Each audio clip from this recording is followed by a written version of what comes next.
I hope I Yes, done. stay unmuted now. Thank you. Yes, we want. Yes, Dina. Thank you. Very happy to be here under the aegis of SAPAN, South Asia Peace Action Network. There have been quite a few efforts to spark South Asian regionalism for the sake of the people of South Asia.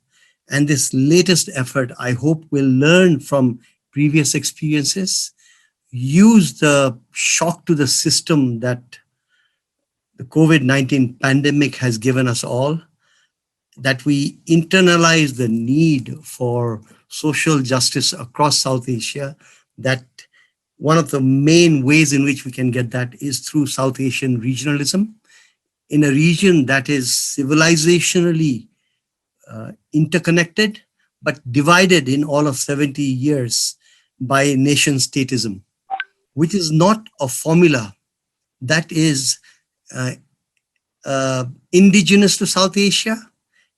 Even if it is a external system, it can be used, but it has to be adapted to South Asia. That is what has not happened.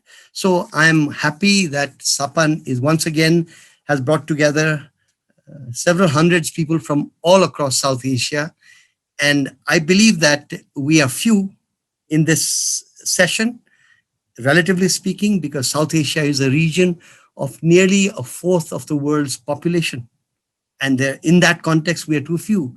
But on the other hand, it is the idea that has to take us forward. And the idea of South Asia thus far has been defined under the matrix of the nation state and SAARC. SAARC as an organization is a fine organization. It should survive. But South Asia is more than SAARC. South Asians are more than the sum of the parts of the SAARC organization.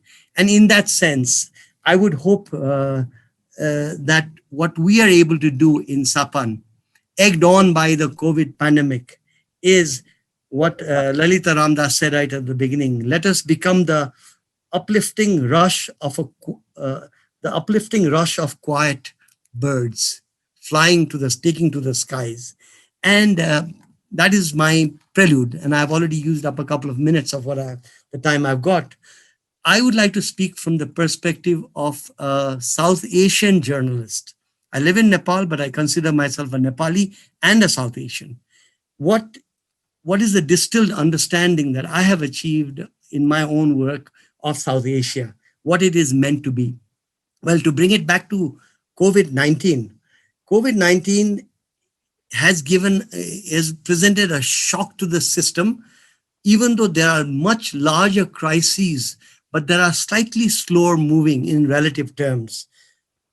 The loss of cultural diversity, the loss of ecological diversity, and the death of species, climate crisis, plastic pollutions, what have you. These are all incredible, monumental, and existential crises we are faced with. And I'm hoping that COVID-19 is like a jab to the system that will shake us up. And because South Asia is a fourth of the world's population, we have a duty to our own, because a fourth of a population, more than 1.4 billion people living in crisis, in misery, in poverty, partly also because of the format of governance that we have ingested. We have a duty to ourselves to go with South Asian regionalism to the extent that it gives us economic growth and social justice.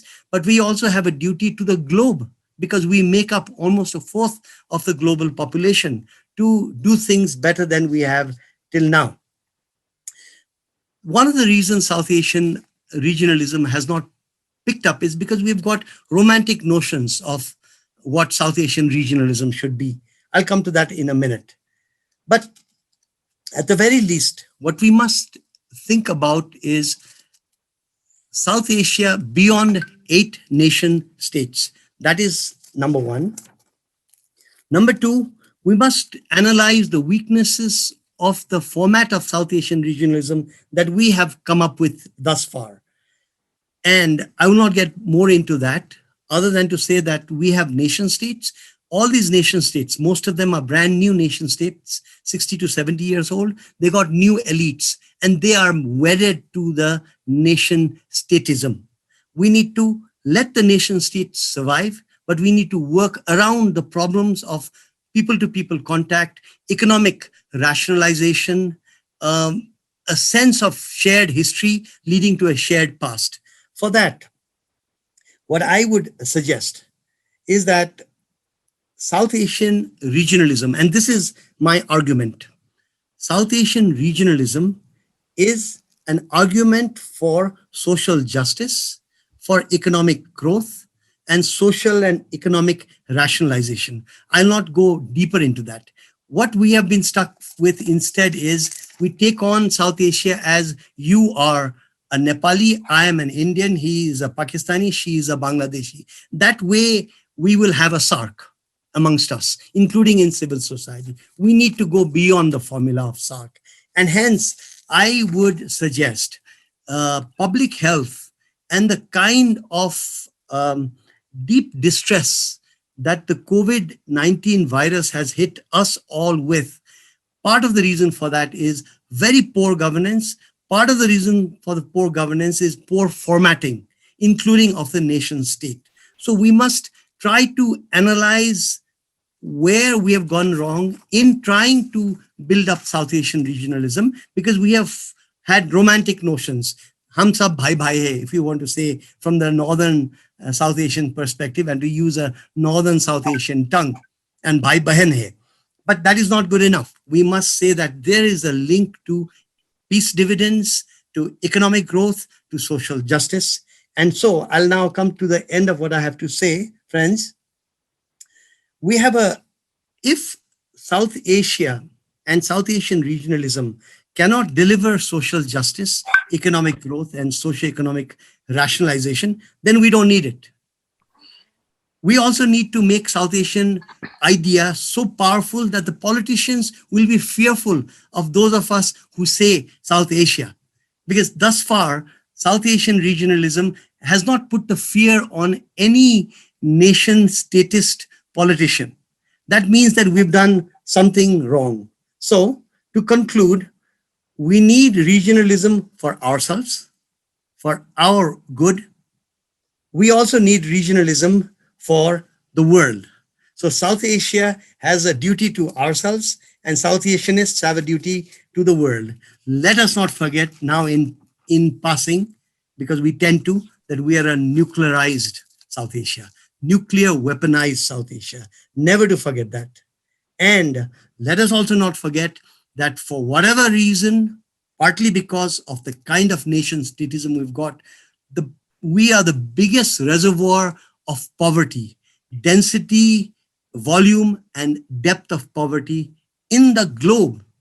That should make us think and introspect of the need, to the extent that South Asian regionalism will help us. It will not solve all problems, but a lot of problems, which I cannot go into right now, will be solved, including when another pandemic comes and tries to hit us. If we are better governed, if we have a better sense of public hospital, better sense of managing our public hospitals, our public health posts, our public health systems, then when the next pandemic comes along, we are better served, also because we are better able to cooperate across the borders, between the countries and between the province and the countries, if that is the way it is. So in the end, I would say that let us use the shock to the system given to us, handed to us by COVID-19, to respond as we speak right now against COVID-19. Let us demand vaccine justice all over. Let us demand that the borders be open to the extent that we can help each other where the borders are not open. And let us beat COVID-19, but then move on to beating the nation's statism and its